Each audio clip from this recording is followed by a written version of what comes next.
ہماری زندگی کا ایک بہت اہم ساتھی ہے جس کو ہم سفر کہا جاتا ہے۔ اسلام بیوی کے بارے میں کیا درس دیتا ہے، اور فیملی ممبر سے اب بھی بہت پیار کر رہے ہوتے ہیں، مگر بعض اوقات بیوی کو بڑا ڈیگریڈ کرتے ہیں۔ ہم شاید بھول گئے ہیں کہ ہماری زندگی کا بہت بڑا حصہ جس کے ساتھ گزرا ہے، ہم اس کے ساتھ بعض اوقات زیادتی کرتے ہیں۔ ہم کاروبار میں تکلیف میں ہوں، ہم باہر کسی ٹینشن میں ہوں، کسی بندے سے کسی بات کوئی بری لگ گئی، سارا غصہ آ کر بندے نے اپنی زوجہ پہ نکالنا ہے، کیونکہ وہ بیچاری تو کچھ نہیں کہہ سکے گی۔ پہلے کے زمانے جاہلیت میں بھی یہی تھا کہ عورتوں کو پیر کی جوتی سے زیادہ ذلیل سمجھا جاتا تھا، مگر کیا آج بھی کچھ گھرانوں میں ایسا نہیں ہے؟ ہماری زوجہ کی شاید ہر دعا میں ہم ہوتے ہیں۔ ہم اپنی بیوی کے لیے کتنی دعا کرتے ہیں، غور کیجیے۔ حالانکہ میں نے دیکھا ہے کہ جن کی شریک حیات دنیا سے جاتی ہے نا، ان لوگوں کو میں نے ٹوٹتے بھی دیکھا ہے۔ تو ایسا نہ کریں، جس طرح وہ آپ کے لیے محبت کا اظہار، دعاؤں کی آپ کی خدمت گار ہے، آپ بھی اس کے لیے اچھا برتاؤ کریں۔ اور نبی پاک کا کیا انداز تھا؟ میں تو آج اسلام کی شریعت کی، اللہ کے نبی کی بات کرنے آپ کے سامنے آیا ہوں۔ اللہ کے حبیب علیہ الصلوۃ والسلام سے سوال کیا گیا کہ حضور آپ کو دنیا میں سب سے زیادہ پسند کون ہے؟ اللہ کے حبیب نے فرمایا عائشہ۔ نبی پاک نے اپنی زوجہ کا نام لیا۔ پھر نبی پاک گھر اپنی ازواج کے ساتھ کیا انداز ہوتا تھا؟ گھر کا سودا سلف لے کے جاتے، کھانے پینے میں ہاتھ بٹاتے، محبت اور پیار کا اظہار فرماتے، سافٹ ماحول تھا گھر کے اندر۔ ہمارے گھر میں ایسا ماحول ہے؟ اسلام سے پہلے مال کے لیے جانوروں اور دوسرے ساز و سامان کے ساتھ ساتھ بیوی کو بھی رہن رکھوا دیا جاتا تھا۔ جیسے پیسے کوئی رہن رکھواتا تھا نا، بیوی بھی ایک مال کی طرح تھی، لوگ گروی رکھوا دیتے تھے اپنی بیوی کو۔ یہ اسلام سے پہلے عورتوں کا حال تھا، بیویوں کا حال تھا۔ اللہ اکبر، اسلام نے نکاح کے ذریعے عورت کو مرد کے آدھے ایمان کا محافظ قرار دے دیا۔ قرآن کہتا ہے وَعَاشِرُوهُنَّ بِالْمَعْرُوفِ، ان سے اچھا برتاؤ کرو۔ اسلام نے بیویوں کے ساتھ اچھا برتاؤ کرنے والے کو سب سے بہترین قرار دیا۔ حضرت امام حسن بصری رحمۃ اللہ علیہ، بہت بڑے بزرگ، ایک شخص آیا آ کر کہتا ہوں بارش نہیں ہو رہی ہے، قحط کی پوزیشن آ گئی ہے، بارش نہیں ہو رہی، دعا فرمائے، وظیفہ عطا فرمائے۔ آپ نے فرمایا استغفار، وہ چلا گیا۔ اچھا ایک بزرگ بیٹھے تھے، ان کے پاس حضرت ربیع بن صبیح رحمۃ اللہ کو دیکھ رہے تھے۔ دوسرا بندہ آیا، کہتا حضور تنگ دستی ہے، کاروبار میں ڈاؤن ہے، رزق میں تنگی ہے۔ آپ نے فرمایا استغفار کرو۔ تیسرا شخص آیا، کہتا حضور اولاد نہیں ہو رہی ہے، حصول اولاد کے لیے وظیفہ لینا ہے، فرمایا استغفار کرو۔ چوتھا بندہ آیا، وہ کہتا ہے کہ حضور میرے باغ میں فصلوں میں پیداوار کی کمی ہے، فرمایا استغفار کرو۔ حضرت ربیع بن صبیح کہتے ہیں حضور پہلا بندہ الگ پرابلم لے کر آیا، دوسرا الگ، تیسرا الگ، چوتھا الگ، چاروں کو ایک ہی دوائی، چاروں کو ایک ہی وظیفہ، استغفار استغفار۔ آئے ہائے، بڑوں کی بڑی بات ہے۔ قرآن میں بھی پڑھتا ہوں، قرآن آپ بھی پڑھتے ہیں، مگر دیکھو اللہ والے کیسے پڑھتے ہیں۔ کیا خوبصورت جواب دیا آپ نے۔ آپ فرماتے ہیں سورہ نوح پارہ 29 آیت نمبر 10 سے 12 کی آپ نے تلاوت فرمائی۔ اب ذرا قرآن سنیے گا۔ بسم اللہ الرحمن الرحیم، استغفروا ربکم انہ کان غفارا یرسل السماء علیکم مدرارا ویمددکم باموال وبنین ویجعل لکم جنات ویجعل لکم انہارا۔ سبحان اللہ، ذرا سنیے گا، اپنے رب سے معافی مانگو۔ استغفروا ربکم انہ کان غفارا، بے شک وہ بڑا معاف کرنے والا ہے۔ آپ نے دے گا، عطا کیا فرمائے گا؟ یرسل السماء علیکم مدرارا، وہ تم پر موسلا دھار بارش بھیجے گا۔ وَيُمْدِدْكُمْ بِأَمْوَالٍ وَبَنِينَ وَيَجْعَلْ لَكُمْ جَنَّاتٍ وَيَجْعَلْ لَكُمْ أَنْهَارًا، فرمایا اور مالوں اور بیٹوں سے تمہاری مدد فرمائے گا، اور تمہارے لیے باغات بنا دے گا، اور تمہارے لیے نہریں میں بنائے گا۔ باغات بھی بڑھ رہے ہیں، اولاد بھی عطا ہو رہی ہے، مال بھی بڑھ رہا ہے، بارش بھی ہو رہی ہے۔ اس چیز سے استغفار سے، تو استغفار یہ آپ کے بہت سارے پرابلمز کا حل ہے، مسائل کا حل ہے۔ بس اپنی زبان استغفار سے تر رکھیے۔ اچھا پھر اس میں تھوڑی سی شرمندگی ہے، ایسا نہیں کہ استغفار بھی ہو رہا ہے اور دماغ کہیں اور ہے، مسکرا بھی رہے ہیں، ہنس بھی رہے ہیں، اور استغفر اللہ، کسی سے معافی مانگے رہتا ہے کیا بندہ؟ استغفر اللہ ربی من کل ذنب واتوب الیہ، یا اللہ میں اپنے سارے گناہوں سے تجھ سے معافی مانگ رہا ہوں۔ بہت سارے استغفار کے سیکھے ہیں، استغفر اللہ العظیم من کل ذنب عظیم، اے اللہ میں تجھ سے استغفار کرتا ہوں، وہ رب جو بہت عظیم ہے، اپنے سارے بڑے گناہوں سے میں استغفار کرتا ہوں۔ الگ الگ سیغوں سے اللہ کی بارگاہ میں استغفار کریں، ہو سکے تو کبھی گناہ یاد آئیں تو آنسو بھی بہ رہے ہوں، مگر یہ استغفار اللہ کو بڑا پسند ہے، معافی رب کو بہت پسند ہے۔ ابو اللیث سمرقندی رحمۃ اللہ تعالی لکھتے ہیں پچھلی قوموں میں ایک شخص تھا، اس نے بہت گناہ کیے تھے۔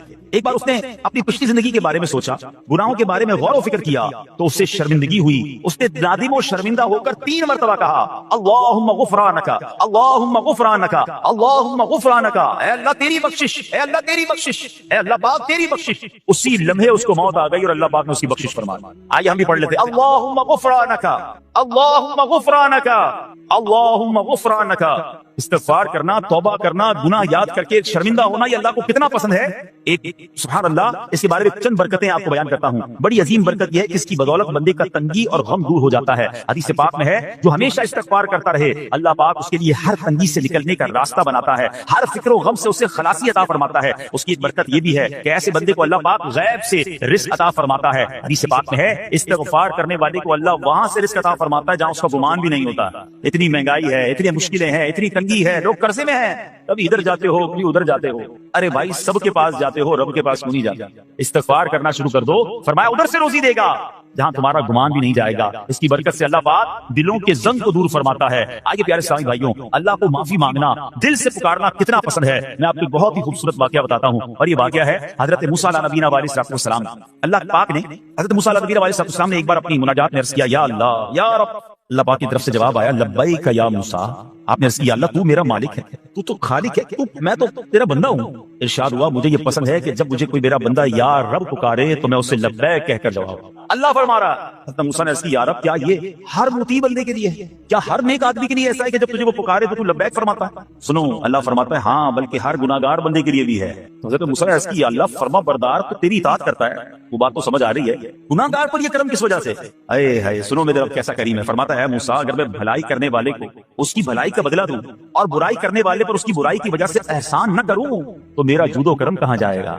اللہ فرماتا ہے میرا پھر کرم، میری رحمت کس لیے ہے؟ برائی کرنے والا بھی، گناہ کرنے والا بھی مجھے پکارتا ہے، میں اسے بھی لبیک کہہ کر جواب دیتا ہوں. حضرت موسیٰ علیہ نبینا علیہ السلام کو ایک بار وحی نازل ہوئی کہ اے موسیٰ فلاں علاقے میں جاؤ، ہمارا ایک نیک بندہ کا انتقال ہو گیا ہے، جا کے اس کو غسل دو، اس کو کفن دو اور اس کا جنازہ. حضرت موسیٰ وہاں پہنچ گئے، اور جب وہاں جا کر آپ نے لوگوں سے کہا کہ مجھے فلاں بندے کے پاس لے جاؤ جس کا انتقال ہوا ہے، مجھے غسل دینا ہے، کفن پڑھنا ہے، جنازہ پڑھنا ہے. لوگوں نے کہا حضرت یہ تو زمانے کا گناہگار، بڑا بےہودہ، بڑا بدکار شخص تھا، آپ کو رب کا حکم تھا، آپ نے غسل بھی دیا، کفن بھی پہنایا، جنازہ بھی پڑھا، پھر رب کی بارگاہ میں عرض کی، مولا بندے تو یہ کہہ رہے ہیں یہ تو بہت برا آدمی تھا، تو نے مجھے بھیجا اور فرمایا تیرا پیارا بندہ، میں نے جنازہ بھی پڑھ دیا، غسل اور کفن بھی دیا. پھر آپ سوچیں کہ کسی کا جنازہ حضرت موسیٰ پڑھ دیں تو اس کی تو بخشش کا تو کوئی مسئلہ کوئی نہیں نا، وہ تو اللہ کے نبی جس کا جنازہ پڑھے غسل دے تو یا اللہ تو نے ایسا انتظام فرما دیا. رب کریم کی طرف سے پتہ کیا جواب آتا ہے؟ اللہ فرماتا ہے اے موسیٰ، بندے سچ کہتے ہیں، یہ بندہ واقعی بڑا گناہگار تھا. جو علاقے والے شہر کے لوگ کہہ رہے ہیں ٹھیک کہہ رہے ہیں، یہ بندہ تھا ہی ایسا. اللہ جب اتنا گناہگار، اتنی بڑی مہربانی کس وجہ سے؟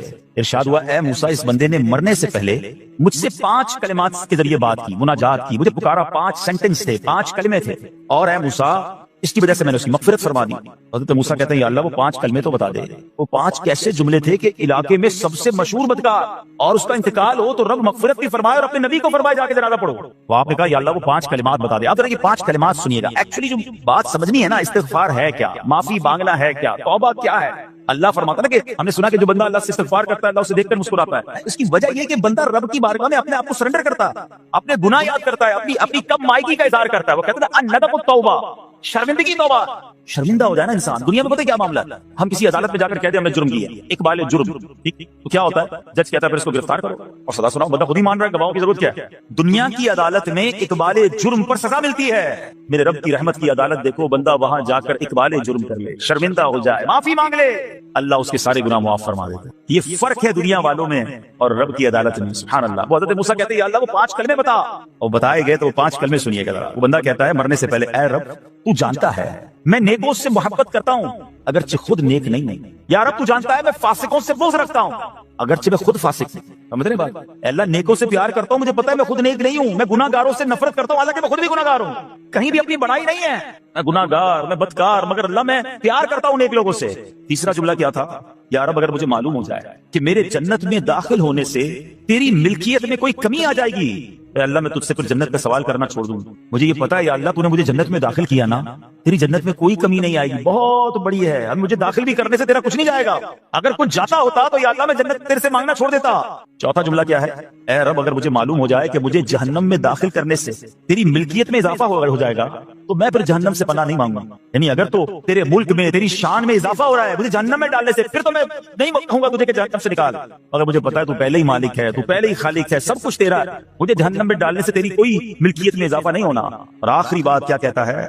یا رب اگر تو مجھ پر رحم نہ کرے گا تو پھر کون کرے گا؟ اللہ فرماتا ہے موسیٰ میں نے اس پر رحم کیا، یہ میرے کرم کے لائق تھا، میرے کرم کے لائق نہیں تھا کہ میں اسے ناکام لوٹا دیتا. جب اس لیے کلمات کہے تو میں نے اسے درگزر فرمایا، اس کی مغفرت فرما دی اور میں ہی بخشنے والا مہربان. تو اے میرے پیارے اسلامی بھائیوں، آج وہ کام سیکھ کے جانا ہے، سمجھ کے جانا ہے جس کو جو بندہ کرتا ہے تو رب کی رحمت گویا مسکراتی ہے. وہ یہ ہے کہ اللہ سے معافی مانگتے رہیں، استغفار کرتے رہیں، اللہ کو راضی کرنے کی کوشش کرتے رہیں، اپنے گناہوں پر ندامت رکھیں. یہ جو معافی مانگتا ہے نا اللہ اسے بہت پسند فرماتا ہے. حدیث پاک میں آتا ہے التائب من الذنب کمن لا ذنب له، گناہوں سے توبہ کرنے والا ایسا ہے جیسا اس نے گناہ کیا ہی نہیں ہے. اچھا اب ایک اور بہت پیارا عمل جس کو دیکھ کر اللہ مسکراتا ہے، وہی میں نے تفصیل بتائی کہ اللہ کی رحمت راضی ہو جاتی ہے اور اللہ کی رحمت برستی ہے، رب راضی ہو جاتا ہے. نبی پاک علیہ السلام نے فرمایا 3 بندے ہیں اللہ پاک انہیں دیکھ کر مسکراتا اور کیا ہوتا ہے؟ فرمایا اور بہت خوش ہوتا ہے. اب وہ 3 بندے کون سے ہیں؟ چیک کرنے ان میں ہیں کہ نہیں. فرمایا نمبر 1 وہ بندہ جو رات کو اٹھے، بستر چھوڑے، اچھی طرح وضو کرے، پھر نماز پڑھنے کھڑا ہو جائے. اسے دیکھ کر اللہ پاک فرشتوں سے فرماتا ہے اے فرشتوں بتاؤ میرے بندے کو نیکی پر کس نے اکسایا ہے؟ فرشتے عرض کرتے ہیں مولا تو بہتر جانتا ہے. اللہ پاک فرماتا ہے ہاں میں جانتا ہوں مگر تم مجھے بتاؤ. فرشتے عرض کرتے ہیں اے مالک کریم تو نے اسے ایک چیز یعنی جہنم کا خوف دیا ہے، یہ اس سے ڈرتا ہے. اے اللہ تو نے ان کو ایک چیز جنت کی امید دلائی ہے، یہ اس کی امید رکھتا ہے. اے اللہ یہی خوف اور امید ہے جس نے اسے رات کی نیند قربان کر کے تیرے حضور کھڑے ہونے پر ابھارا ہے. اب اللہ پاک فرماتا ہے اے فرشتوں گواہ ہو جاؤ کہ جس چیز سے ڈرتا ہے یعنی جہنم سے ڈرتا ہے، میں نے اپنے اس بندے کو اس سے امن بخشا، اور جس کی امید رکھتا ہے یعنی جنت کی، میں نے جنت اس پر واجب کر دی.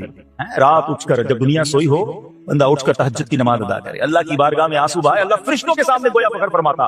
دوسرے نمبر پر سنو فرمایا دوسرا وہ شخص جو حق و باطل کی لڑائی میں شریک ہوا، ثابت قدم رہا یہاں تک کہ شہید ہو گیا، یا اللہ پاک نے اسے فتح عطا فرمائی. اللہ اس بندے کو دیکھ کر بھی مسکراتا ہے. جہاد کرنے والے مجاہدین یا تو شہید ہو جائے یا غازی ہو کر لوٹے اللہ کی رضا کے لیے، اللہ کی رحمت ان پر بھی چھما چھم برستی ہے. اور تیسرے نمبر پر فرمایا تیسرا وہ بندہ جو رات کو سفر کرتا ہے، یہاں تک کہ رات کے آخری حصے میں جب کہیں ٹھہرتا ہے تو اس کے ساتھ والے سو جاتے ہیں مگر وہ کھڑا ہو کر نماز پڑھنے لگتا ہے. اس بندے کو دیکھ کر بھی اللہ پاک مسکراتا ہے. اجتماعی عبادت کے بڑے فائدے ہیں.